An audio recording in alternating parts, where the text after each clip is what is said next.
All right, grab your Bible and turn to the book of Job, and we will go into chapter 5 tonight. And my plan, for the most part, is to try to do a chapter a Wednesday night. Now, that's not all. We're going to get to certain chapters, 26 being one of them, 37, 38. We're going to get to some areas that are going to take some time.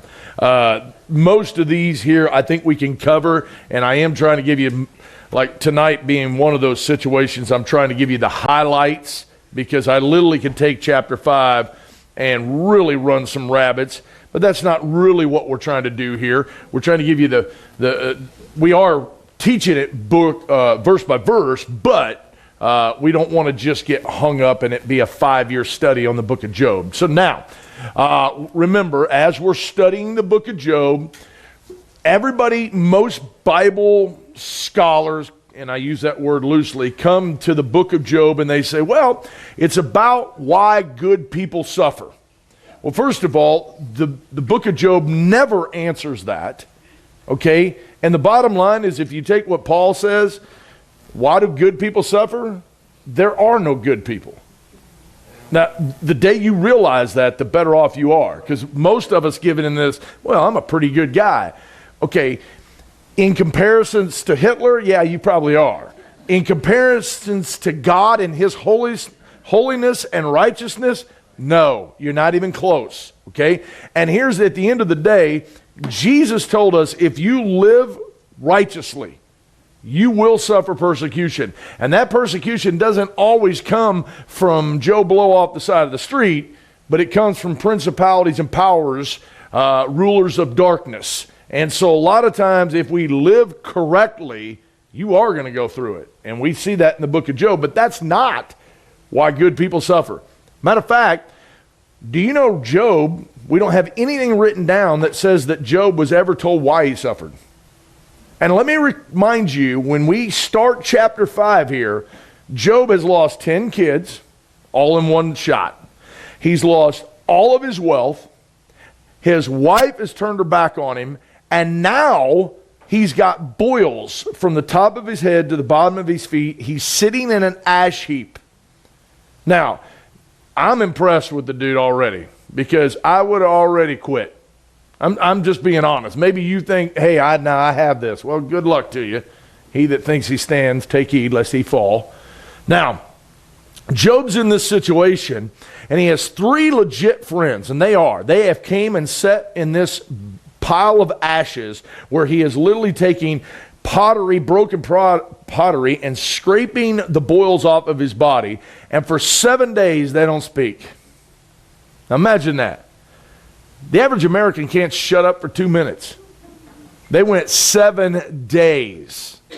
This is one of the reasons, and I would encourage all of you, we don't do a lot of hospital visits now that we're in a post-COVID world, but beforehand, or if you go to see a family that's lost a loved one, one of the things I've learned as a pastor is learn to shut up and don't say a whole lot. Because generally, whatever you're about to say ain't going to be received well anyway, especially if somebody that's lost a family member or whatever, and what they don't need is a pious sermon at this time. And so now, bottom line is, we come into chapter 5, and we've obviously just left chapter 4. And chapter 4 is where Eliphaz speaks first, right? We said that he's probably the oldest guy, and for 7 days he hasn't spoken a word. Job finally speaks up and just unloads and says, he didn't curse God, he cursed the day of his own birth. And we went in and saw all the prophecy that was connected to that. And here these guys are, for 7 days they've thought about what they could say, and they're about to open their mouth, and guess what? Every one of them are going to come across as jerks. And Eliphaz is going to be the first guy to speak. And we got in and we said that as each one of them, we go down and look. Now understand that every single one of these guys have the exact same thesis. Now they're going to go at it from a different angle.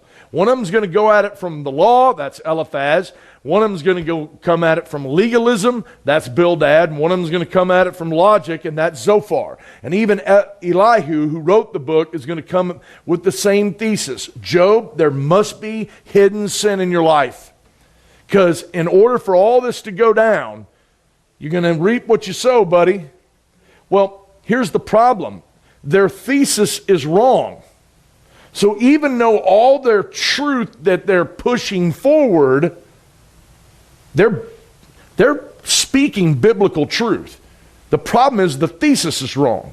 So every other thing is wrong. And you say, well, what they're saying is right. It is right. It's just applied wrong.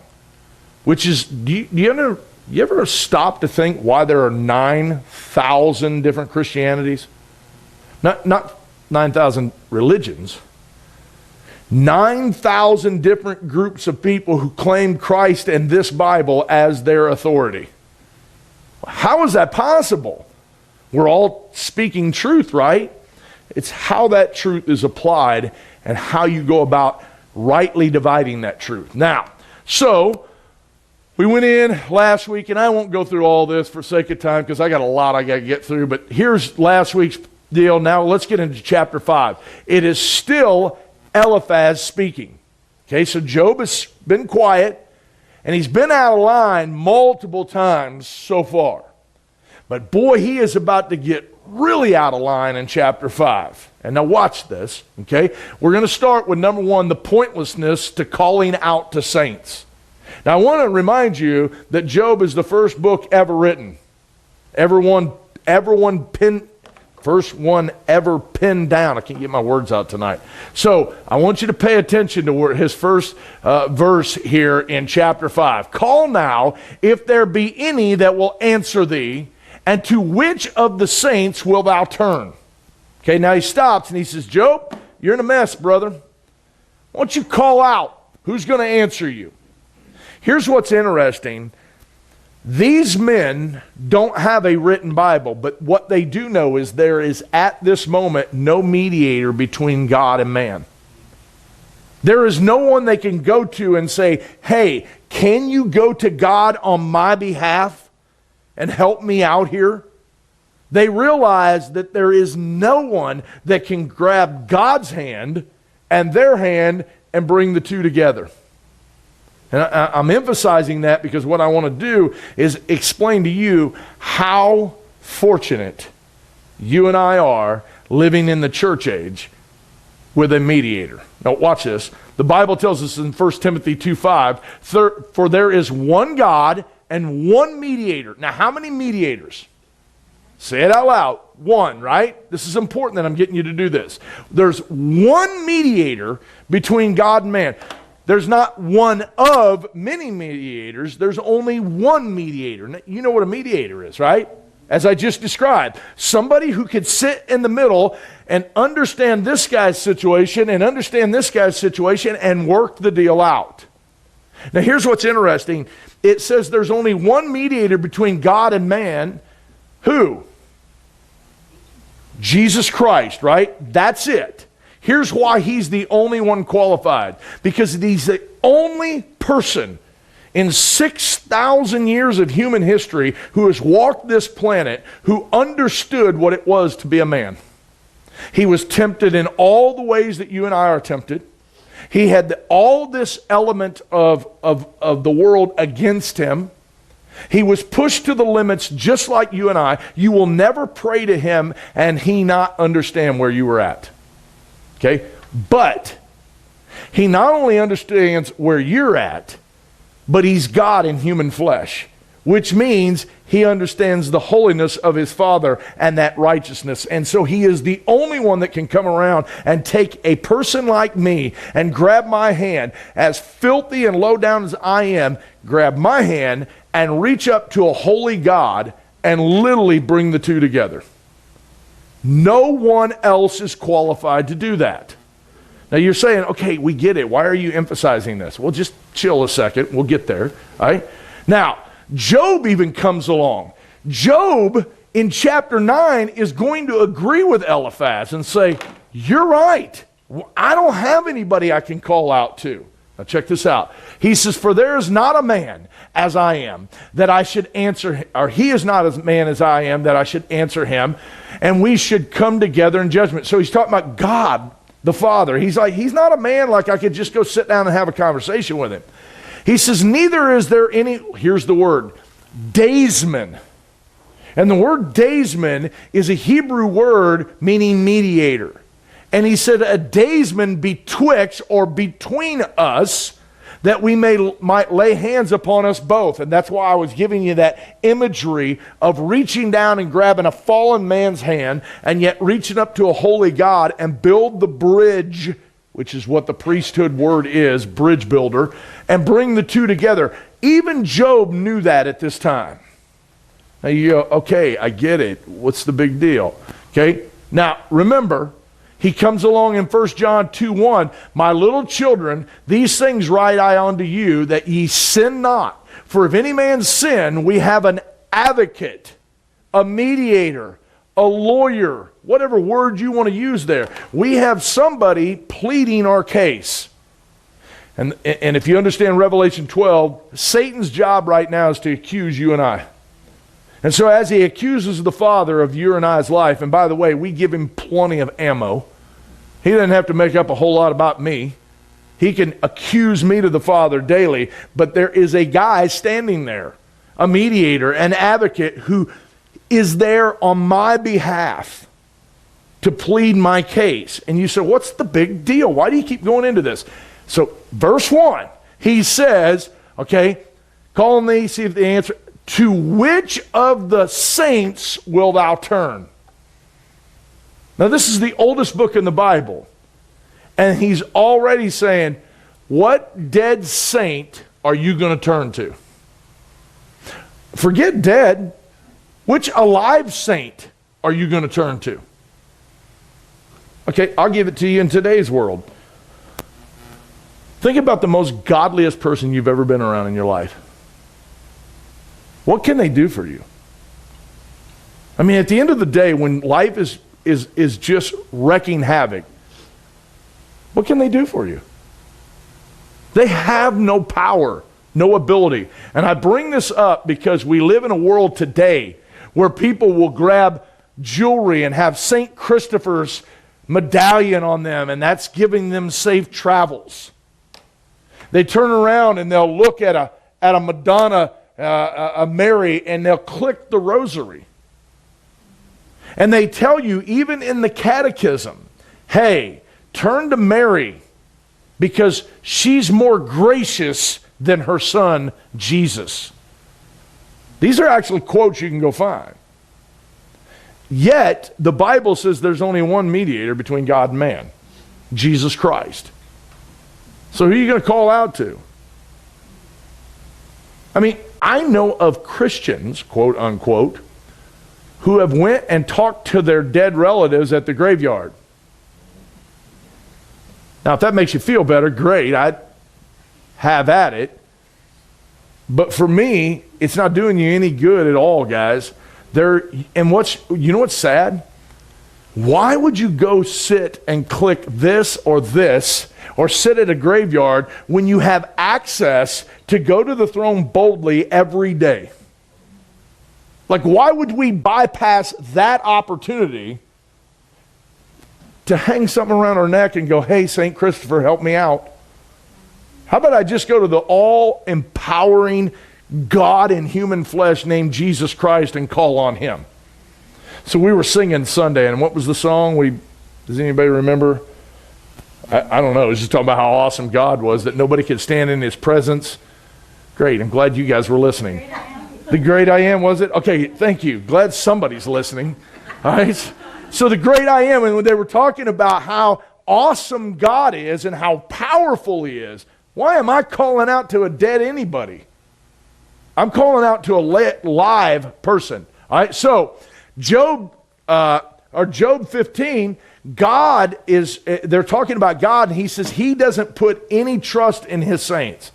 So if God doesn't put his trust in them, why are you and I? Like, if God doesn't have any confidence in the saints, then why in the world would we?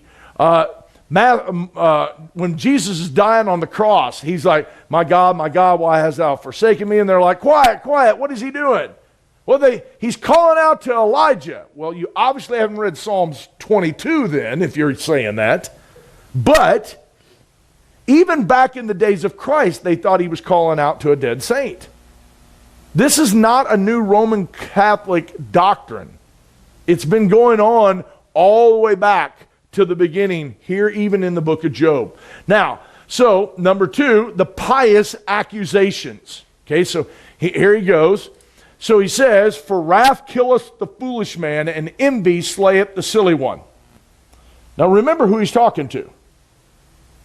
Job, you're foolish. And notice what he says, for wrath killeth the foolish man, and envy slayeth the silly one. For you and I, the word foolish doesn't carry the same connotation as it did in Bible times. Foolishness and a fool was always connected to disbelief in God.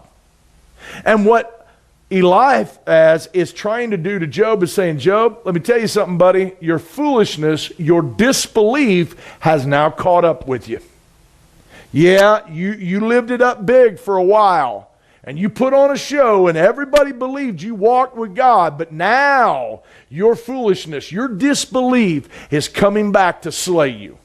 Now notice what he says. It slayeth the silly one. Now you go into the next one. He says, for I have seen the foolishness taking root. You know what he just said? Let me put it to you in modern English. Yeah, I saw this coming, buddy. Now remember, we have the inside story. We know Job hadn't done anything wrong. And yet here's Eliphaz. And you ever had somebody do that to you? Your life becomes a wreck somehow, and somebody goes, oh, I saw it coming, buddy. Saw it the whole time. Wasn't a shock to me. Oh, thank you. While my life is in disarray, you're trying to be Madam, what's the Jamaican lady who's, the psychic lady or whoever. It's Madam something. I was always going to call her and tell her I wanted an appointment, but I figured she already knew I was coming. So, but the worst thing that you and I can do when we're counseling somebody who's going through a distress in their life is go, oh yeah, I saw it coming the whole time. Listen, and I won't say her name, but I got a person in my world that always wants to talk to me about how God told her and God showed her some things. I'm like, would you stop? Life just happens sometimes. And in this case, this isn't life just happening. This is a cosmic warfare, and Job is a pawn. And yet Eliphaz is like, oh, buddy, I saw it coming. All right? He goes on, and he says, and his children are far from safety. Now, he's talking about the foolish disbelief, and he's going, buddy, I saw it coming. Now, I want you to preface what he's about to say. Let me remind you, Job lost all 10 kids like that. This is one of his best friends. And look at the words he says. His children are far from safety, and they are crushed. How'd they die? Whirlwind. Hit the four corners of the house. How do you think they died? Crushed in the gates, neither is there any to deliver them. This dude has the gall to start talking to Job about how wicked people's families die. Can you imagine? I'm telling you, if I'm sitting there, I may punch him. Would you not? I mean, you lose all your kids, and this guy wants to go, hey, you know what your problem is? Your disbelief. That's what killed your kids. I mean, the guy is out of line. Now, goes on, he says, whoever harvests the hungry eateth up, and taketh it even out of the thorns. The robber swalloweth up their substance. Who just had all their substance stolen? By the Chaldeans, the Sabaeans. And yet, this is what this dude's saying. Hey, you know what happened to you, Job? All your stuff's gone, your kids are dead because you had a disbelief in God, and I saw it coming, buddy. That's what he just told him. Now, the reason this is really understood that you need to get this down is because remember, this whole book is a picture of the tribulation, right? And guess what's coming to be a part during the tribulation? Isaiah says, woe unto them that call evil good and good evil, that put darkness for light and light for darkness, but put bitter for sweet and sweet for bitter. Do you understand during the tribulation we're going to have an evil person claim to be Christ? And the true Christ followers, the remnant left, will be treated like criminals? Now you say, well, that's far-fetched. Really? Is it? In today's world, if you're a dad who says, I don't want my children being taught about sexuality, and I don't care if it's heterosexuality, transsexuality, whether it's homosexuality, if you just take a stand and say, hey, I don't want my kids being taught by the kindergartner teacher about any type of sexuality, you're wrong. You're the evil one. Huh? How did we get to the world where it's all right to teach kids in kindergarten about that stuff, and if a parent says, hey, I don't know about that, well, then you're a horrible person. Really? Because I want to keep my kids safe? I thought that was a good thing. But we've entered into the George Orwell world of 1984 that he wrote in 1930s, where they've changed the wording around. Words mean different things now. We now live in a world where if you are a good quality person that's just wanting to do right, you're considered evil. Yet you can get away with whatever and nobody cares. A drag queen reading to a bunch of kindergartners is praised in this world. And by the way, we're not in the tribulation yet. Now, he says, but the wicked shall be cut off from the earth, and the transgressor shall be rooted out of it. What you don't realize is what he's actually showing about that wickedness that's going to be brought out during the tribulation. He's literally telling you about it. Now, I want you to understand this scene right here because I'm about to play it. Okay? This is by the San Francisco 49ers, and this is a guy, my mind's going blank on what his name is, but he is playing defense, and San Francisco is going to fumble the ball. And I want you to notice as we play it, you can just kind of, what happened here, boys? Who shut off my power over here?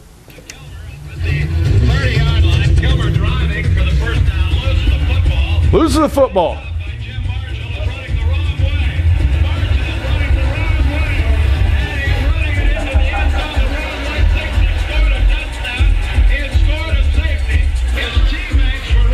Do you know the story?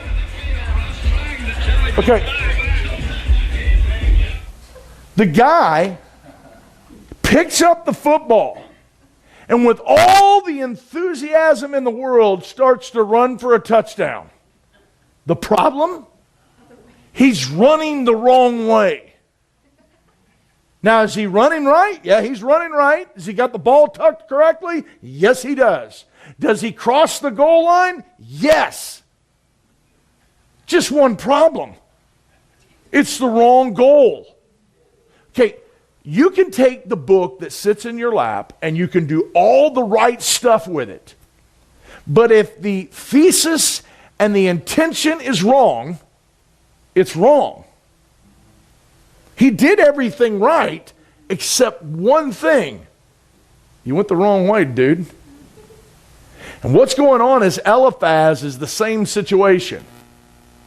He's going full steam ahead. He's speaking truth. He's saying all the right things, kinda. He's talking Bible truth. Problem is he's just wrong. And the question is how many times do you and I end up in situations where we're asked to open up or even talk about God, and with all the zeal in the world, we're doing it, and we're doing it wrong. We're quoting Bible.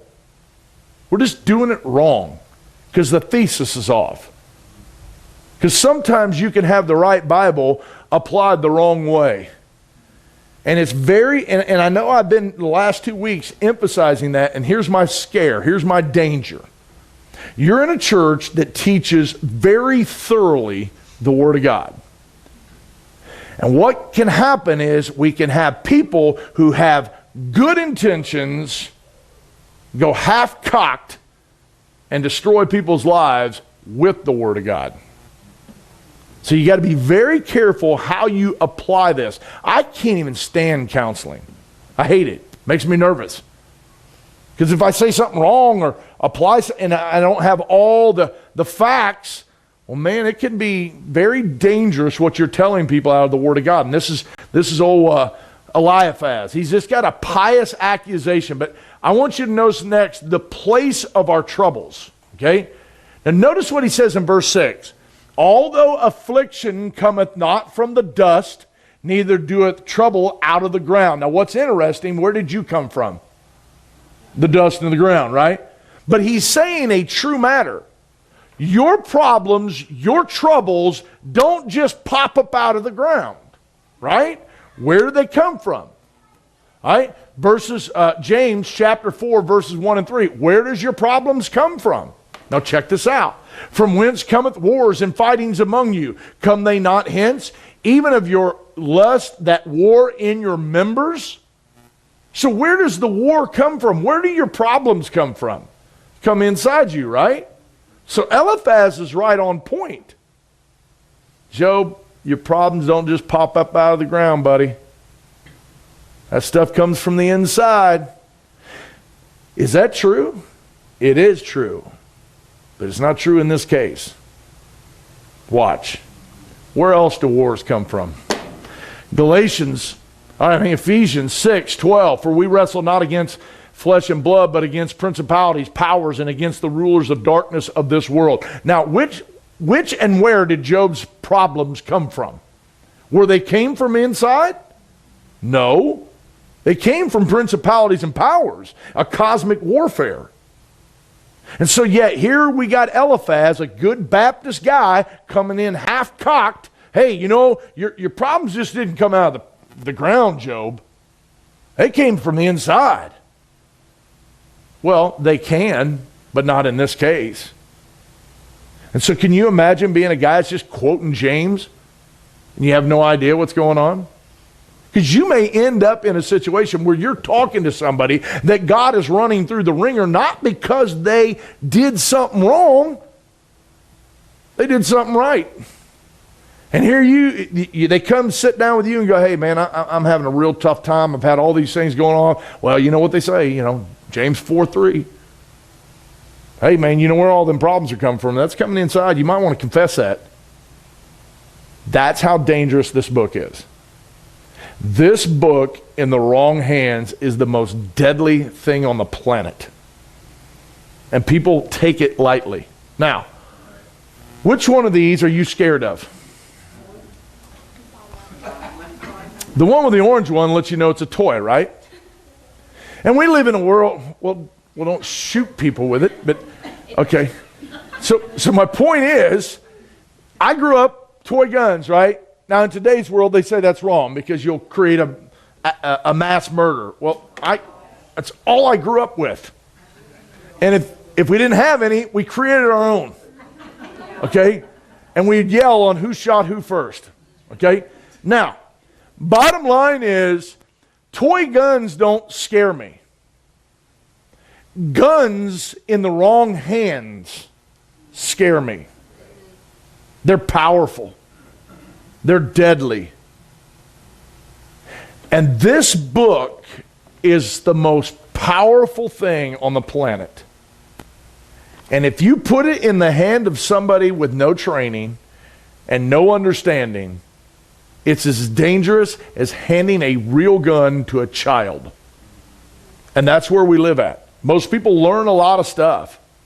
They just are like Eliphaz, just popping off at the mouth. Here's what's going on, buddy. Let me tell you. I'm going to quote some Bible to you. And that's generally what goes down in most arguments. All right? So, number 4, his egotistical spiritual pointers. That's what I want you to notice here in verse 8. I would seek unto God, and unto God would I commit my cause. What a jerk. You ever have anybody do this to you? Well, if that ever happened to me, I'll tell you what I'd do. I can't stand that. Listen, unless you're in the situation, you can't even begin to tell how you would handle it. Right? I mean, I don't go through, when people are going through stuff, it'd be like me looking at some lady about to give birth and go, you know what, how I'd handle that? I'll spend some time with Chelsea and explain to her right before she gives birth. Here's how I'd handle that deal. No. That's not what you do.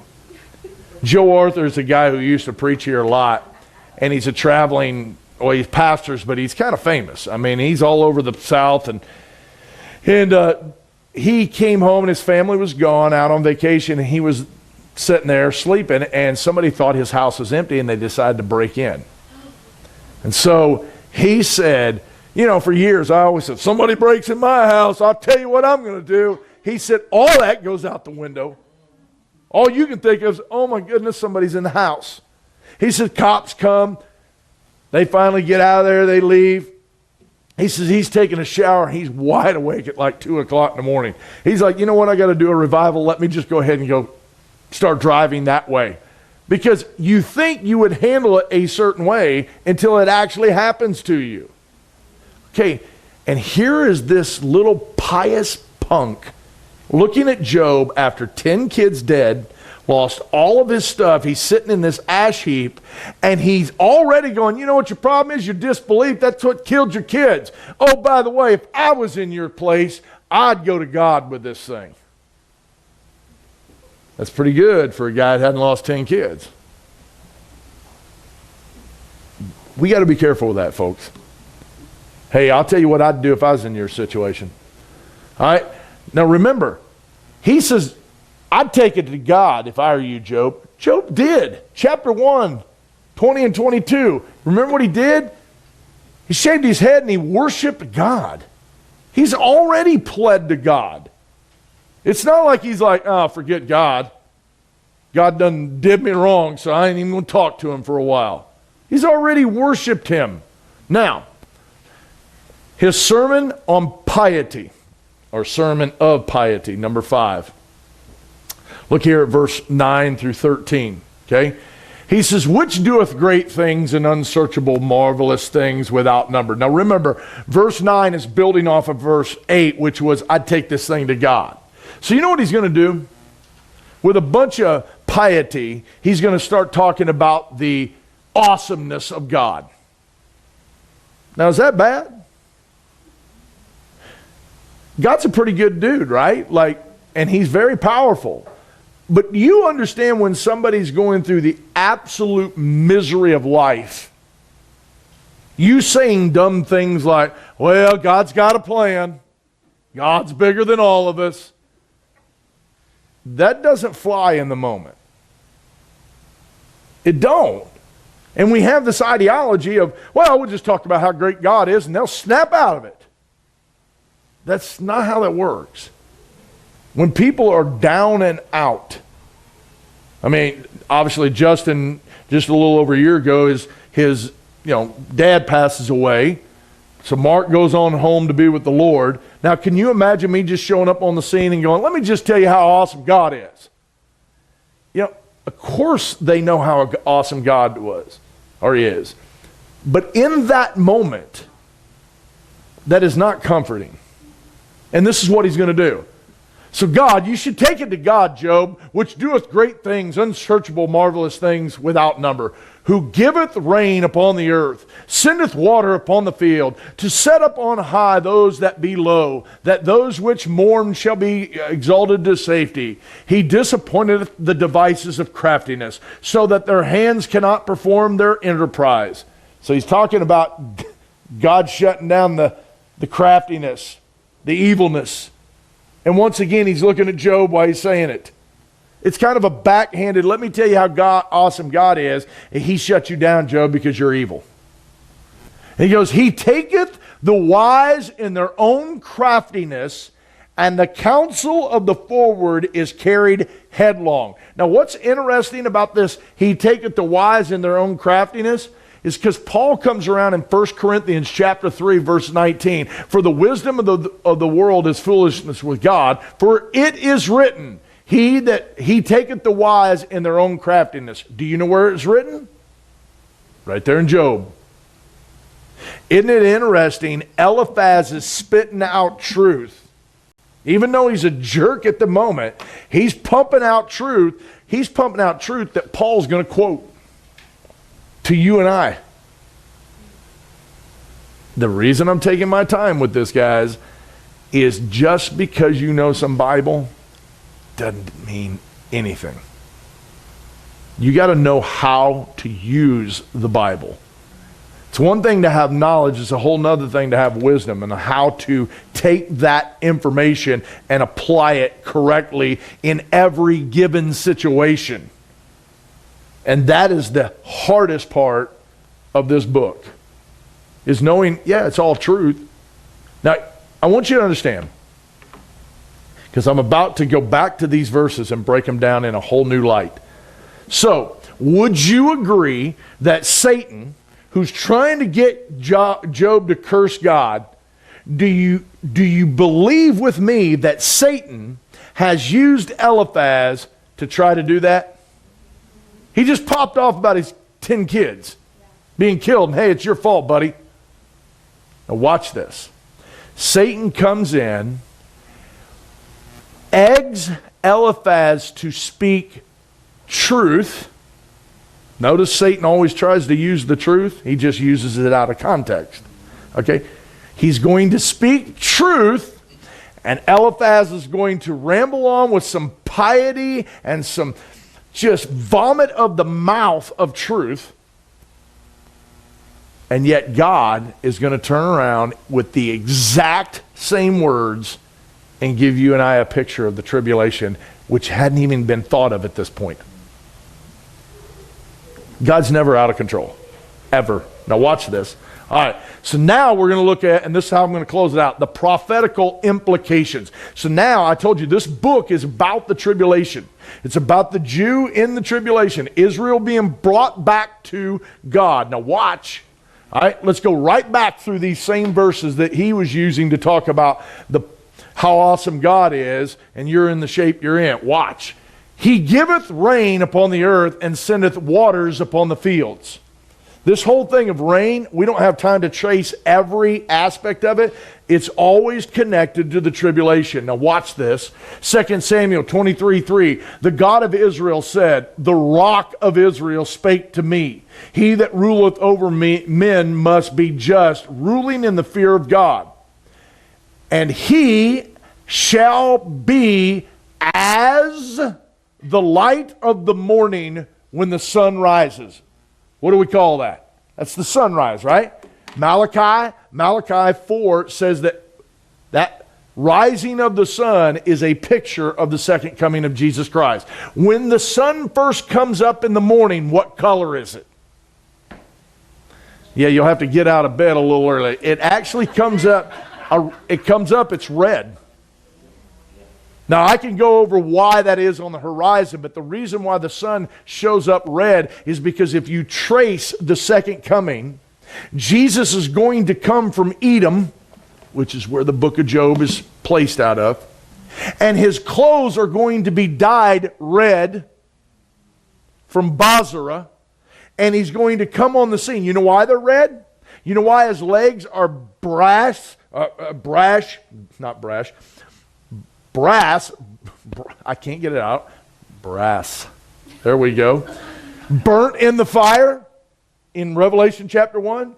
Because if you go to Revelation 14, it says that he stomps out the enemies like a wine press. In other words, he is literally going to be stomping out his enemies. Do you know what the blood-looking stuff is on his garment?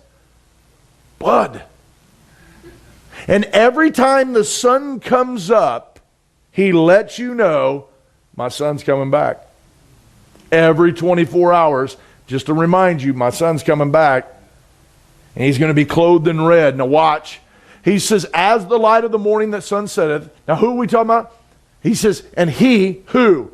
The rock of Israel, is coming as the light of the morning when the sun arises, even a morning without clouds, as the tender grass springeth out of the earth by the clearing shining of after rain. So So when's he coming back? After the rain. When's the rain? That's the tribulation. Watch Psalm 68, 7 and 9. O God, when thou wentest forth before thy people, when thou didst march through the wilderness, Selah. Okay, remember, one of the cool things that you will find out about the translation I use, if you see that day, it's day of the Lord. Those days, it's tribulation. The word Selah, and I don't care where you find it in your Bible, every single time you see the term Selah, it's a millennial reign picture. Okay? Well, when does the millennial reign happen? It starts at the second coming of Jesus Christ. So you have the reigns of the tribulation, and then after he comes back, the sun rises, then we have the millennial reign. Now watch. The earth shook. The heavens also dropped at the presence of God. Even Sinai itself was moved at the presence of God. The God of Israel, thou, O God, didst send look at this, plentiful rain, whereby thou didst confirm thine inheritance when it was weary. Now, what most people do is they come and go, oh, no. This whole thing's talking about Israel coming out of Egypt. Really? I read the book of Egypt. I've read the book of Exodus, and a lot of this stuff he's describing hadn't happened yet. The earth didn't shake when they left Egypt.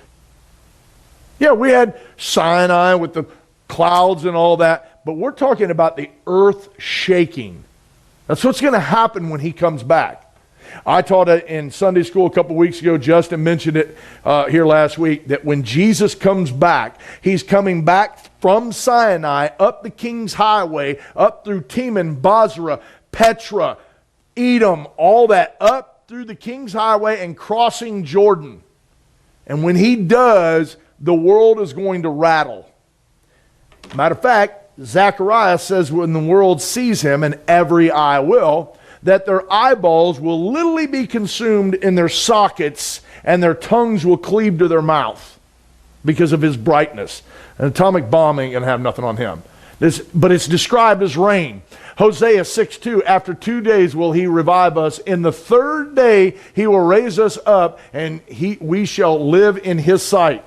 Then shall we know, if we follow on to know the Lord, his going forth is prepared as, watch this, as the morning.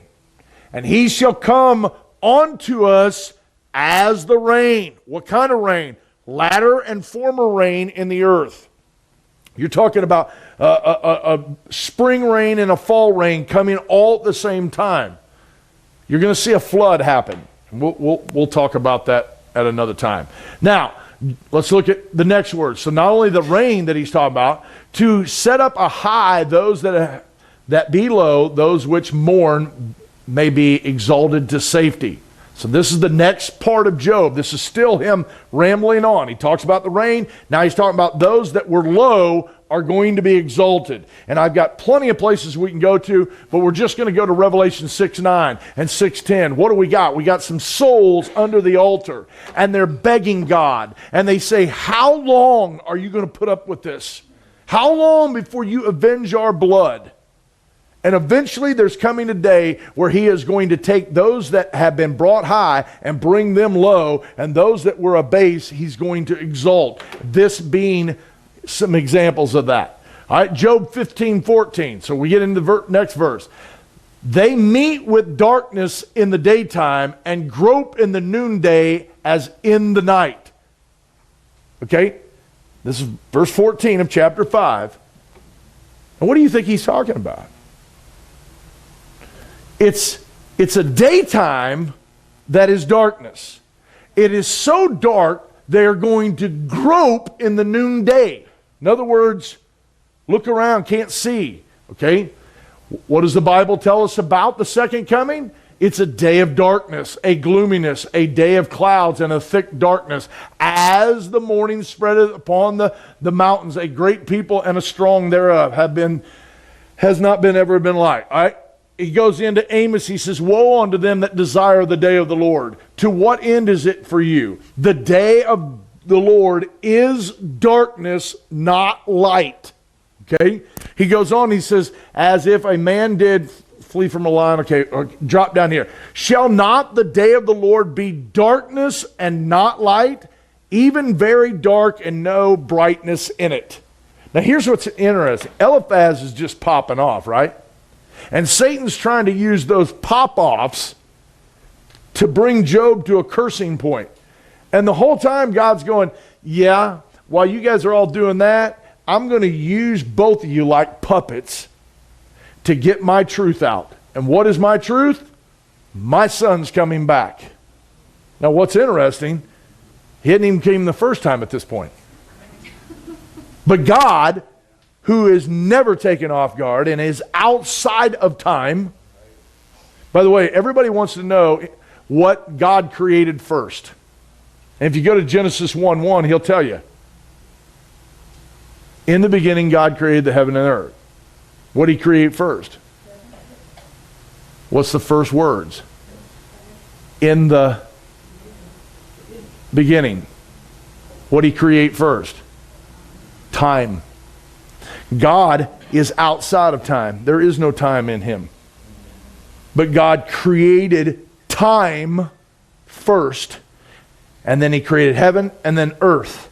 And so here's the deal. You and I see time one slide at a time. God sees beginning to the end all at the same time. Which means in God's world, Jesus Christ died today. So, in God's world, Jesus Christ sits on the throne at the second coming today. So that's the reason he's laying out Job and telling you about the end times. Now watch. Let's quickly move on. Acts 2:19. He lets you know, and I will show wonders in heaven above and signs in the earth beneath, blood and fire and vapor of smoke. The sun shall be turned into darkness and the moon into blood before that great and notable day of the Lord comes. So that's where it ties into chapter 5, verse 14. So now verse 15 and 16 talks about the sword. Guys, Justin just covered this a little bit in the last class. It doesn't take long to figure out what that sword is, and you can look at verses 15 and 16 and apply that. But let's look at verse 17. Behold, happy is the man whom God correcteth. Therefore despise not the chastening of the Lord. He maketh sore and bindeth up the wounds of the hands whole. Now, here's what's interesting. This whole verse, Eliphaz is speaking it. Solomon hadn't hit the planet yet. Paul hadn't hit the planet yet. Eliphaz, before a Bible, is saying, therefore despise not the chastening of the Almighty. And he goes on, he says, happy is he that God correcteth. How many of y'all are just fired up excited when God corrects you? You should be, because it's a great sign of eternal security. Okay, now watch. So Proverbs come along, and Solomon, who everybody's like, hey, smartest guy that ever lived outside Jesus Christ. Well, yeah, at times. He was kind of dumb at other times, but okay, now check this out. My son, despise not the chastening of the Lord. He knew that long before Paul comes around, but he didn't know it before Eliphaz did. Now watch, here's the verse. Hebrews 12, 5 and 6. And ye shall have forgotten the exhortation which speaketh unto you as unto children. My son, despise not the chastening of the Lord. Why? Nor faint when thou art rebuked. For the Lord loveth, for whom the Lord loveth, he chasteneth and scourgeth every son that he hath received. You know what it means? Listen, in this room, I have one son. Well, I only have one son in any room, but in this room, I only have one kid, one son. The only one that is in this room that can say they've had their backside wore out by me is him. You know why? He's mine. And I care. I've seen a lot of kids in Walmart and Kmart and all these. I just remember Kmart being one, because that kid was losing his ever-loving mind. Now, I've wanted to wear them out, but not out of love. Out of you're irritating me, go away. Right? However, with my son, the motive was you're mine. I care. I love you, and I want you to be right. So if you can live life in sin and God doesn't wear you out, it's not good. That's a sign that you're not a child of His. One of the key events here, guys, is for God to let you know you're mine. Okay, now check this out. I'm going somewhere. Proverbs, Solomon. Don't despise the chastening of the Lord, my son. The book of, what's this one here? The book of Hebrews. So what do you think the tribulation period is all about? It's about God chastising who? Israel. Why? You're mine. You're mine, Israel. I'm going to wear you out, son, because you're mine. And He's going to bring her or him back to her, in which you can go either way. Jacob, Israel is a male. He's also seen as a bride. But all right. Now, watch this. Job 19 through 22. Now, watch what he does in verse 19. He shall deliver thee in 6 troubles, yea, in the 7th. Now, that's a Hebrew way of saying 7 ways. I just showed you this in Proverbs Sunday. Now, watch. 6 troubles, yea, in the 7th. So he says, I will deliver thee, Israel. How? I'm going to deliver you from 7 troubles. Now, watch. I've highlighted them. Number 1, famine. Number 2, death. Number 3, war. Number 4, power of the sword. Number 5, the scourge of the tongue. Number 6, destruction. Number 7, beast of the field. Now, I don't have time to take you through this. Chapter 6, Revelation, there's a famine. You got war in the same chapter. Death, chapter 6 of Revelation still. You can go and find each one of the scourge of the tongue. Do you know what the word destruction is? You go to chapter 9 of Revelation, then there's a guy named Apollyon. Okay? Abaddon. The earth opens. He's the king of it. He comes up. Do you know what his actual name is? Destroyer or destruction. And he says, yeah, I'm going to deliver you out of him. And then the beast of the field. Go to or beast of the earth, sorry. You go to Revelation 13 and you find out you have a beast there. You can get it. You want me to answer it? I noticed. All right, so look at verse 23. For thou shalt be in the league. Now here he starts telling you a little bit about the millennial reign. Watch this. From here on out, the rest of the chapter, he's going to start talking to you about the millennial reign. He says you're going to be in a league with the stones of the fields, and we'll get to that later on in this book. But notice, the beast of the field shall be at peace with thee.